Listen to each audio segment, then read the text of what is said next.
Rais wa Marekani Donald Trump ameionya Tehran kulipiza kisasi katika viwango ambavyo havijawahi kuonekana hapo awali ikiwa itaamua kushambulia Amerika kwa njia yoyote, huku kukiwa na ongezeko la mzozo kati ya Iran na Israel.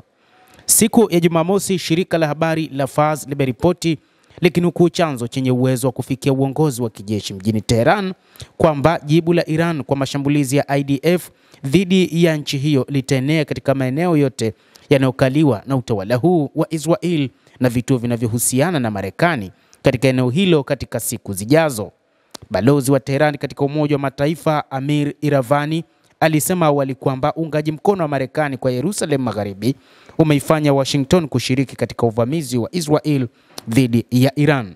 Trump alitumia jukwaa lake la Truth Social siku ya leo Jumapili kuionya Iran, akisema, ikiwa tutashambuliwa kwa njia yoyote, sura au muundo na Iran, nguvu kamili na nguvu za wanajeshi wa Marekani zitashuka juu yenu katika viwango ambavyo hamjawahi kuona hapo awali, anasema rais huyo wa Marekani kupitia ukurasa wake wa Truth Social. Rais huyo alisisitiza kwamba Marekani haina uhusiano wowote na shambulio la Iran usiku wa leo. Pia alitaka Tehran kurejesha diplomasia, akidai tunaweza kupata makubaliano kwa urahisi kati ya Iran na Israel na kumaliza mzozo huo wa umwagaji damu. Mazungumzo ya nyuklia kati ya Washington na Tehran ambayo yalikuwa yamepangwa kufanyika Oman mnamo siku ya leo ya Jumapili yamefutwa baada ya Israel kulenga shabaha nyingi kote Iran siku ya Ijumaa, ikiwa ni pamoja na maeneo ya kurutubisha madini ya uranium, huku pia ikiwaua makamanda kadhaa wakuu wa kijeshi na wanasayansi.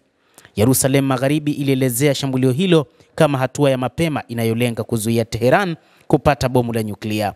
Iran, ambayo imekanusha mara kwa mara kutekeleza mpango wa kijeshi wa nyuklia, ilisema mashambulizi hayo ya anga ni sawa na tangazo la vita na ilijibu kwa kurusha masafa mengi ya makombora ya ballistic katika maeneo yanayolengwa nchini Israel, ikiwa ni pamoja na katika mji mkubwa zaidi wa nchi hiyo, Tel Aviv.